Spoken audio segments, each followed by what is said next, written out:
China built the Huajiang Bridge to solve a real problem and to prove a real point. Guizhou province is in the southwest of China. More than 90% of its land is hilly. Locals have long claimed that there isn't even 3 feet of flat ground.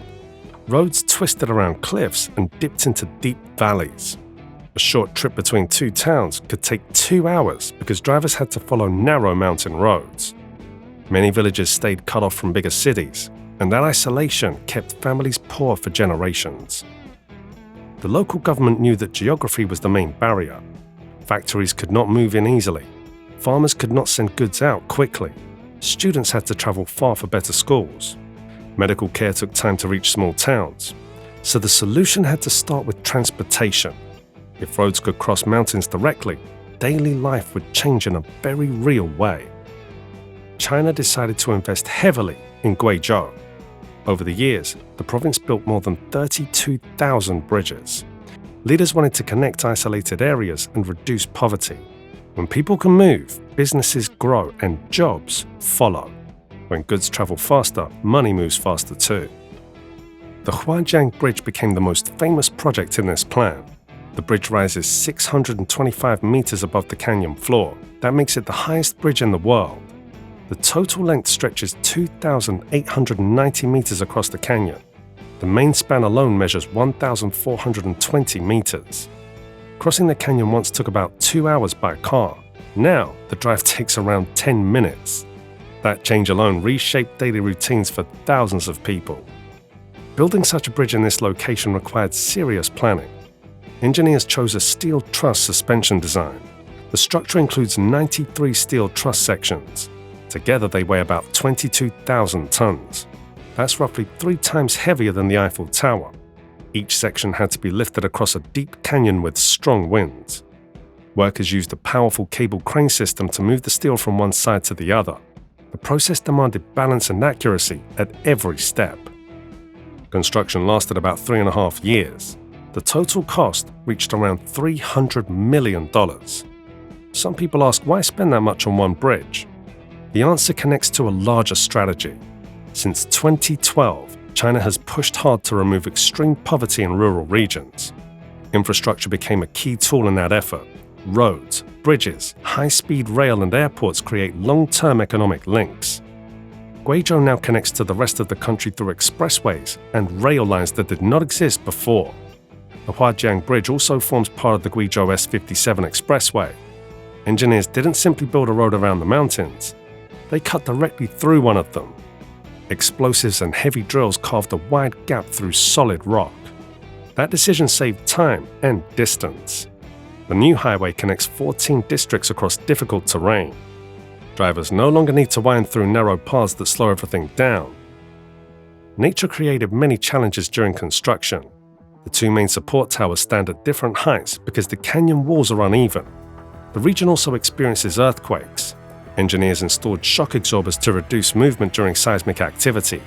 Strong winds blow through the canyon, so teams conducted wind tunnel testing before finalizing the design. They used Doppler LiDAR technology to measure real wind patterns in the area. Fiber optic sensors sit inside the main cables to monitor stress in real time. These systems allow maintenance teams to track the bridge's health day after day. China relied on advanced technology throughout the project. The Beidou satellite navigation system provided precise positioning data. Engineers ran virtual simulations before construction began. These simulations helped them test how the structure would react to wind, weight, and vibration. When you look at the final result, you see steel and concrete. Behind that steel stands years of planning and digital modeling. Economic impact remains the main reason this bridge matters. Travel time dropped from 2 hours to 2 minutes across the canyon. Truck drivers save fuel and deliver goods faster. Farmers send fresh produce to market before it spoils. Tourists reach scenic areas with ease. Small businesses gain access to customers from other districts. Students commute to schools that once felt too far away.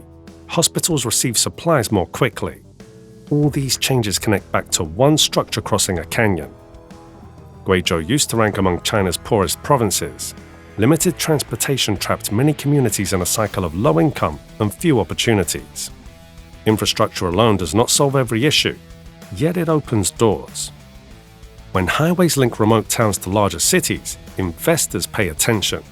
Factories consider new locations. Service industries expand. Over time, income levels rise.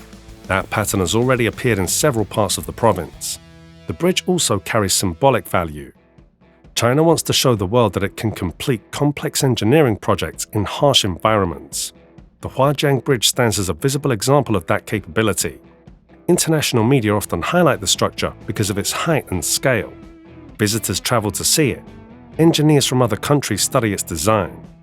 Tourism plays a growing role in the bridge's story. The project includes a glass elevator that takes visitors down toward the canyon. A two-story coffee shop offers views of the surrounding cliffs.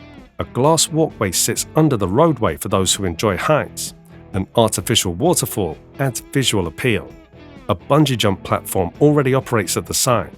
Plans include more extreme sports and even base jumping events. Some critics question whether such dramatic attractions distract from the bridge's practical purpose. Supporters argue that tourism creates additional income for local communities. Hotels, restaurants, and tour services benefit from new visitors. When tourists arrive, they spend money in nearby towns. That spending supports jobs and small businesses. In that sense, the bridge supports both transportation and entertainment. The larger national plan ties into China's Belt and Road Initiative. That initiative aims to improve trade routes and economic links across Asia, Europe, and Africa. Domestic infrastructure strengthens the country's internal network first. Once internal connections improve, external trade becomes easier to manage. Guizhou's transformation fits within this broader vision. The province moved from isolation toward integration within a decade. Safety remains a constant focus. The steel truss suspension design distributes weight evenly across the structure. Engineers balanced construction from the center outward to maintain stability. Each section required careful alignment. Workers monitored stress levels during installation. The fiber optic sensors continue to send data about tension and movement. Maintenance teams review that data regularly. Long-term durability depends on constant attention.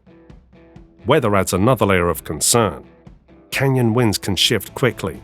Wind tunnel tests help designer adjust the shape of the trusses and cables. Those adjustments reduce vibration. Earthquake resistance required additional reinforcement.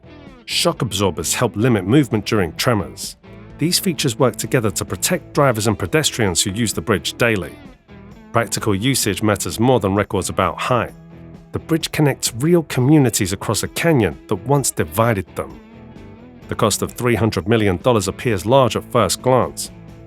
When you spread that cost across decades of use and millions of crossings, the calculation shifts. Infrastructure works best over long periods. A strong bridge can serve generations. If economic growth follows, tax revenue rises and offsets initial spending. Governments around the world debate such investments, and outcomes depend on execution and management. China's approach to Guizhou focused on speed and scale. Over 32,000 bridges now span the province. That number shows commitment. Some projects attract global headlines, others quietly connect small villages. Together, they form a network that reshapes the region's economy. China built this bridge to connect mountains, connect people, and connect its future to a larger global vision.